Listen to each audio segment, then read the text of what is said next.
Bliži nam se sezona sijanja sjemena za rasad biljaka kojima je potrebno duže vremena za klijanje, ali i onih koje će biti rasađene u plastenik. Kroz praksu se sve češće susrećemo sa situacijom da sjeme posijemo, ali ono ili ne nikne nikako ili veoma slabo. I pitamo se gdje smo pogriješili.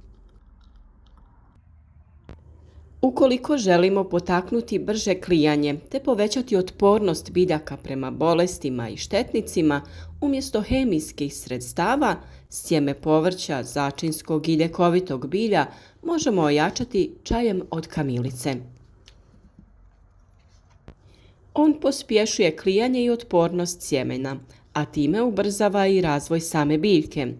Uz to, sprječava i razvoj bakterija i gljivica u sjemenu. Na ovaj način ojačati ćemo sjeme i spriječiti truljenje sjemenki nakon sijanja u zemlju. Pored toga, ovojnica će omekšati i sjeme će lakše da proklija, te samim tim ubrzati ćemo nicanje prvih biljaka. Na makanje sjemenki u čaju od kamilice primijeniti ćemo naročito kod paprika, koje dosta teško klijaju u odnosu na paradajz. Kako bi saznali sve o uzgoju presadnica i izbjegli neke banalne greške, te na kraju imali otporne i jake biljke, pratite redovno naše savjete u narednom periodu. Dovoljno je klik na znak zvonca pored znaka subscribe kako bi na vrijeme dobivali obavijest o svakom novom videu. Kako pripremiti ovaj čaj? Priprema čaja od kamilice za ovu namjenu veoma je jednostavna, a blagodati koje pruža sjemenu su višestruke. U posudu po vašem izboru stavite 2 do 3 vrećice čaja i sve prelijte 1 litrom prokuhale vode. Ukoliko imate dostupan domaći čaj od sušene kamilice, to bi bila još bolja opcija. U tom slučaju na litru vode stavljamo 3 velike kašike suhog čaja. U oba slučaja ostavljamo da stoji neko vrijeme i da se ohladi na nekih 20 stepeni Celzijusa. Svako sjeme stavite u odvojene čašice i prekrijte sa čajem od kamilice. Ukoliko se radi o više vrsti sjemena, bilo bi dobro da označite koje se sjeme gdje nalazi i napišete naziv pojedine sorte sjemena. Potopite izabrano sjeme u kupku te pustite da se kupa, to jest namače, od 6 do 12 sati. Potrebno je i da se par puta taj čaj promiješa drvenim štapićem kako bi se sve sjemenke natopile. Prvo što ćemo utvrditi jeste klijavost našeg sjemena. Naime, svo ono sjeme koje ispliva na vrh, to jest koje pluta na površini čaja, je mrtvo ili oštećeno, te neće klijeti. Najbolje ga je odmah ukloniti. A svo ono sjeme koje je potonulo na dno, ono je klijavo i možete ga koristiti. Sjeme u čaju treba držati na toplom mjestu. Najoptimalnije bi bilo temperature od 20 do 25 stepeni Celzijusa. Nakon što smo završili ovu proceduru, trebamo još sjemenke da procjedimo. Nije važno ako ostanu malo mokre, i onako ćemo ih staviti u vlažne maramice. To jest koristiti ćemo kuhinski papir ili salvetu koje ćemo namočiti, to jest poprskati istim ovim čajem od kamilice.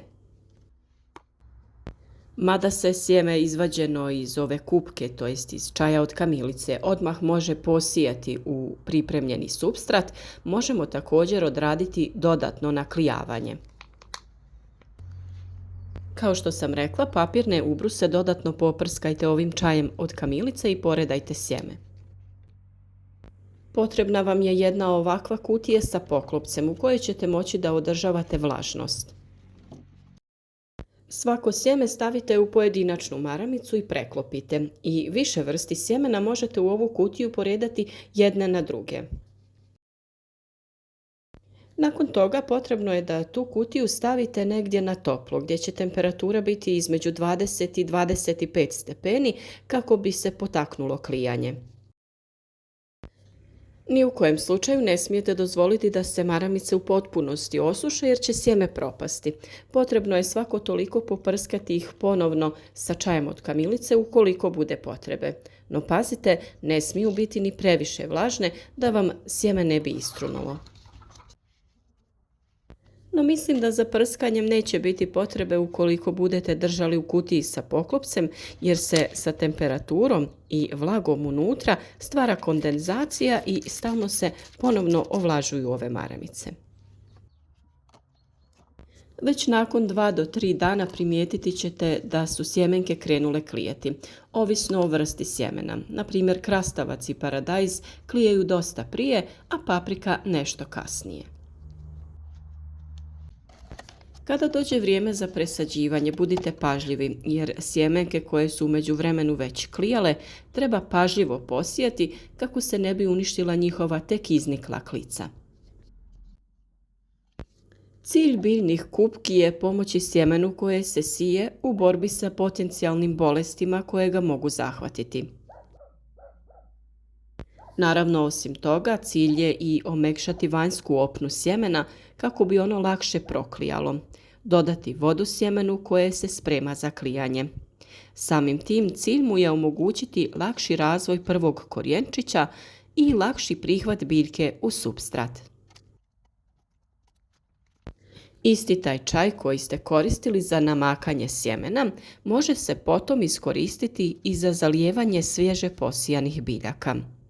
Sve to naravno kako bi se blagotvoran učinak čaja prenio i na supstrat u kojem će se razvijeti buduća biljka.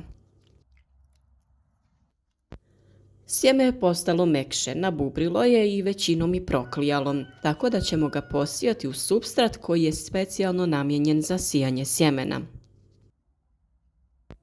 Na tanak sloj zemlje od 2 cm poredati ćemo naše sjeme, malo gušće, ali opet ne previše gusto, te prekriti sa dodatnih ne više od 1 cm supstrata kako bi biljke što lakše i brže niknule.